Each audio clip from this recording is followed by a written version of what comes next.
Here we are, guys. We are finally to the roof of the house, baby. Phase 5, power training. And I put that exclamation mark because it's power, right? We're talking about explosive, athletic style training. And it's not just for athletes, right? It's for everybody. Even the ability to get up out of a chair with some speed and power and explosiveness is important for functional activity. So arguable, in my opinion, that power is still important for everybody, because guess what? Especially with those type 2 fast twitch muscle fibers, if you don't use them, you're gonna lose them over time. So power training is pretty important. Adaptations here, you're still getting some increases in max strength that we're looking for, all right? Our loads are gonna change drastically, you'll see though.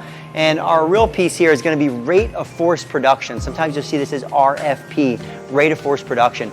That means how quickly we can create the movement, how quickly we can generate force. In the previous phase, it was how much force. Now we're trying to get our body to do it faster. So you can see a lot of neurological elements here, signals being sent, muscles contracted, core stiffness, all the stuff we've worked on already that's now being used and is necessary for us to get the most out of this phase 5. Progressions. Based upon the exercise, we may be increasing the loads, right, within these ranges we'll look at.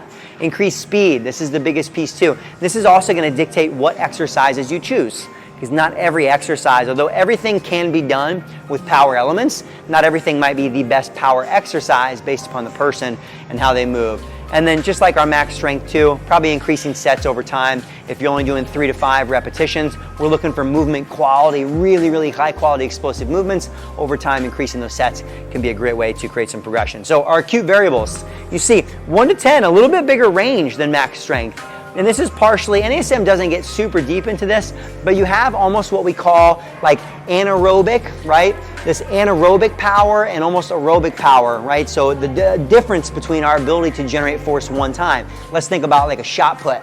Like, you think about track athletes, boom, shot put one time explosively versus someone's ability to quickly create power multiple times. And the difference there might be like, let's say a soccer athlete, right? Someone who's not only got to be able to run for an hour, right? They got to run miles and miles in a game, but they still got to be able to be explosive off a given piece. That's going to be different, right? How they train power, it may be less beneficial for them to do 1 rep power versus 10 rep power, because they need to have the ability to recover quickly and still be powerful. So either way, you see some pretty big ranges there as far as 1 through 10, sets 3 to 6. Tempo, I just put X on here because very similar to our previous phase with max strength. Here, we still want to be safe in our eccentrics, but we're trying to be explosive, so as fast as possible. There's not usually going to be isometrics.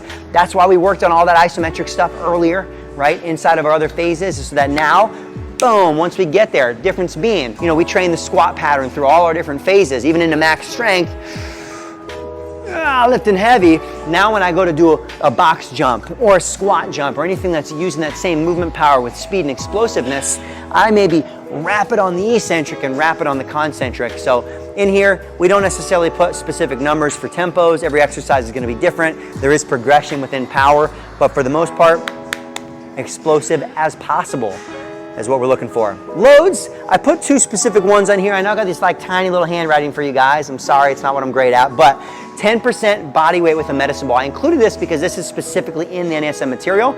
A lot of the power movements they give you, especially inside the core chapter, are like medicine ball exercises.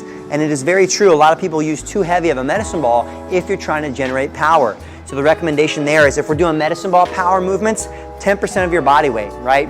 I weigh 116 pounds. That means I probably shouldn't use much more than a 16 based on the exercise. Some people grab 25, 30-pound medicine balls, which is fine, but you're probably not effectively training power because you just can't move fast enough with that weight. So it's a pretty good gauge to go by as far as medicine balls go. And then other exercises, even squats, squat jumps, whatever it might be, even if I'm using load here, 30 to 45% of my 1 rep max. You can see now we came way back below even our muscular endurance on the loads because it's about moving explosively. And that's why for a lot of people, a lot of your body weight, power, and plyometric movements are going to be beneficial here because we don't need a lot of weight.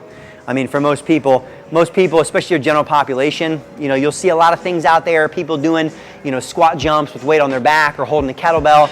Most people just need to work with lower loads and really master that to get the most out of your power training, all right? So hopefully that gives you guys a good idea of how to get someone to the peak of that OPT model.